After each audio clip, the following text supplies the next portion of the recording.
Well. With a new Paper Mario game just on the horizon, let's look back at the first game in the Paper Mario series to change up the formula, and was my first Paper Mario game, which right now is probably my favorite game in the series.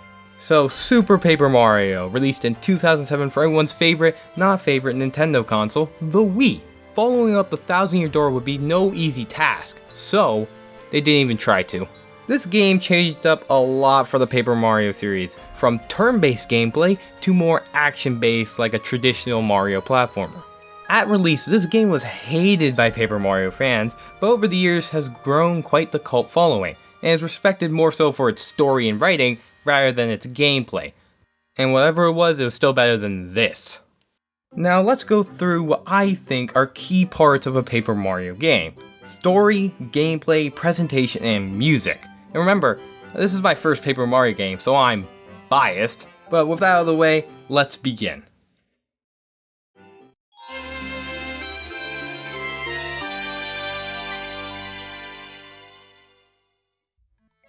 Let's start with that famous story Super is known for. Peach is kidnapped. Come on, Mario, isn't this like your only job? Like, I'm sure you're not a plumber anymore. Yeesh. So Mario and Luigi have to go save Peach. Again, from Bowser, because who else would be kidnapping Peach? 99% of the time, it's him, so it's a pretty safe guess. The brothers get to the castle to find out that Bowser, in fact, did not kidnap Princess Peach this time, even though he was planning to. That's when the real villain appears, Count Bleck. And our heroes are no match for him and are defeated. Congratulations. The end.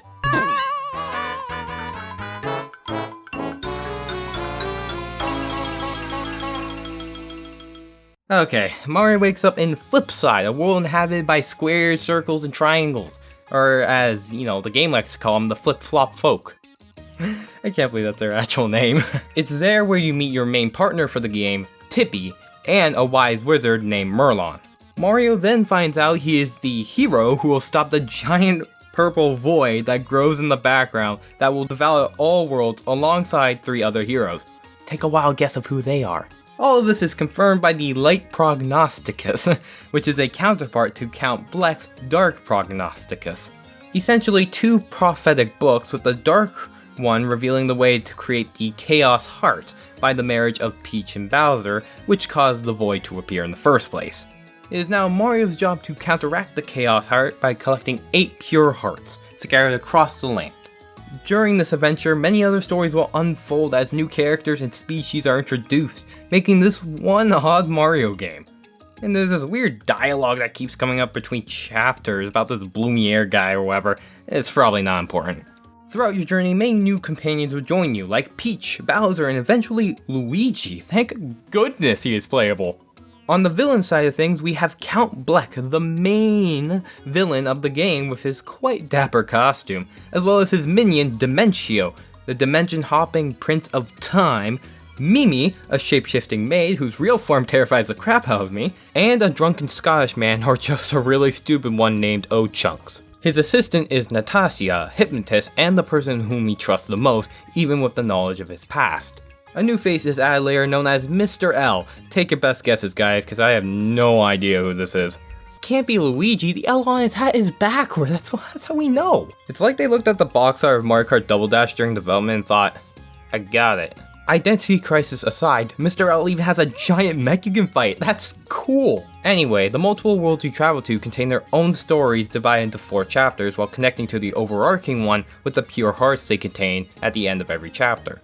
Now it's time to throw up the spoiler alert, as I really think you should play this game for yourself. The story alone is worth the price of admission, which is a lot more digestible than the 1,000-Year Door's price. Seriously, what the? With that out of the way, turns out that weird dialogue about Blumiere and Timpani was actually relating both to Count Bleck and Tippy.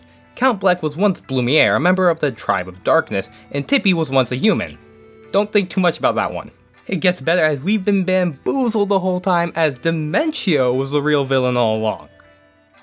I am simplifying the story to an extent just because I want you guys to play the game for the story. It's so good.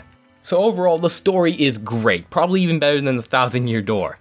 9 out of 10.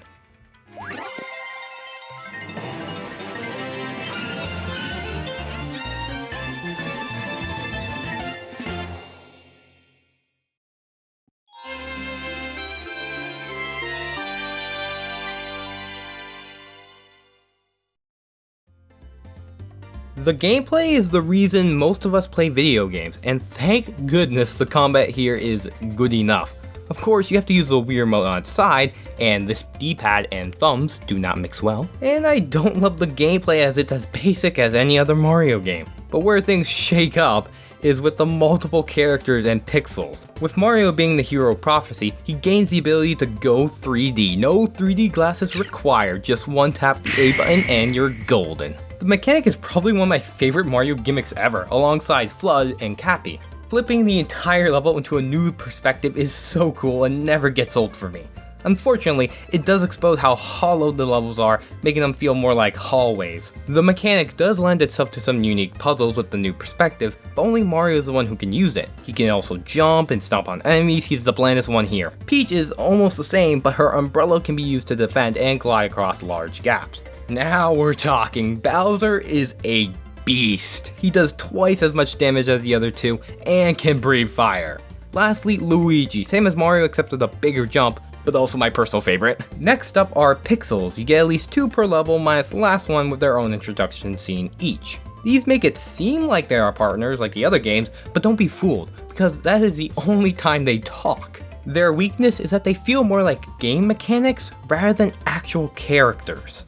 They still provide a wealth of abilities, and their names are also hilarious. Boomer would be an easy one to pick out, but Fleep is just funny to me. I like saying its name, Fleep.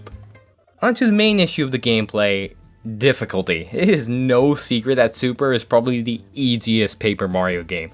Enemies and even bosses go down in a few hits, sometimes. Not to mention the wealth of items you can get to finish them off quicker or even heal yourself. However, 2 items either speed you up or slow down time. These are important, I just find the fast one really funny. Regardless, combat is solid enough to keep me interested in the game. The puzzles, however, are pretty good, utilizing not just the 3D mechanic, but also Tippy's power of identification.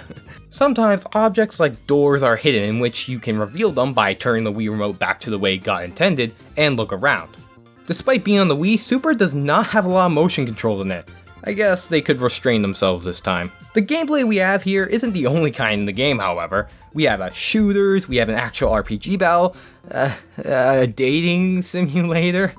Well, at least there's variety and a ton of it.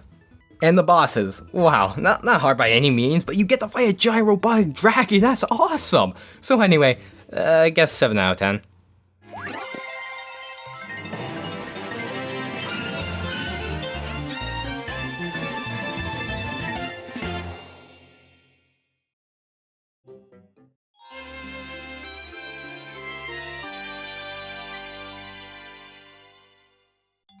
Super Paper Mario is definitely the most out there with its character and world designs. Most, if not all, the characters are weird, made up of squares and other basic shapes. It does give Super a more distinct art style compared to the other Paper Mario games, past and present. The worlds you visit will differ from deserts, the Stone Age, outer space, death, and a mansion owned by a creepy nerd lizard. It has everything. The dialogue is great, I mean it's Paper Mario, it's basically what it's known for. From Nintendo references to breaking the fourth wall, this game has it all. Although the world itself can seem paper thin, no help to the 3D mechanic of the game. Though each world has its own species, looks, and tone to make them memorable. My favorite part is when you visit the very embodiment of death and pound him to the ground as Luigi. That's one off the bucket list already! Graphically, it looks fine. It's on the Wii after all. There wasn't going to be a huge upgrade from the GameCube anyway. Also, I don't feel the paper aspect of Paper Mario here a lot. The only paper thing on screen is Mario, Peach, Bowser, and Luigi. The rest of the world doesn't feel like paper. And I think that makes Super more unique and distinctive compared to the rest of the series. Either way, Super Paper Mario is presented in a fun and humorous way with its dialogue and world, but isn't shy to flip the switch when necessary. 7 out of 10.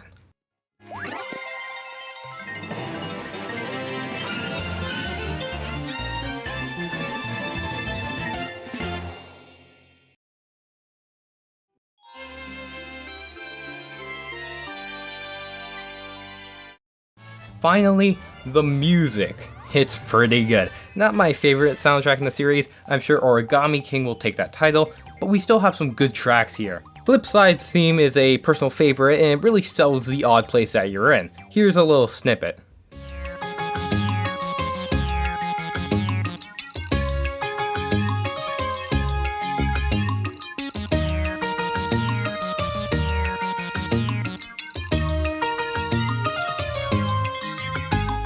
The music that plays when a new pixel is introduced is so weird, but adds to the quirky dialogue that the pixels are known for.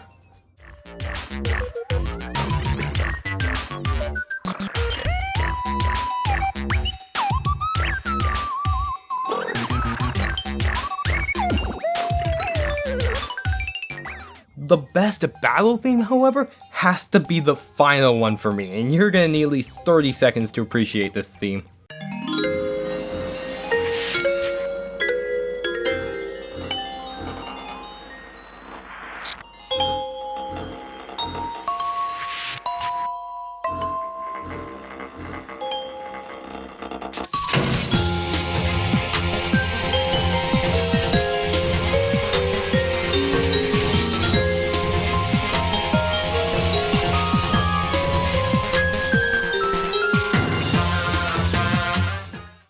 While I don't care for some tracks in Super, it's still a solid list with a lot of bangers on it, ensuring that you won't get bored while playing your game. 7 out of 10. So that was Super Paper Mario, my first Paper Mario game and maybe my favorite in the series. Of course, the story is the best part about the game, however the others aren't that bad either, and all of them serve together as a great experience through on out. I have my issues with it, what game doesn't, but overall it was a super good time. Come on, I had to throw something like that in here somewhere.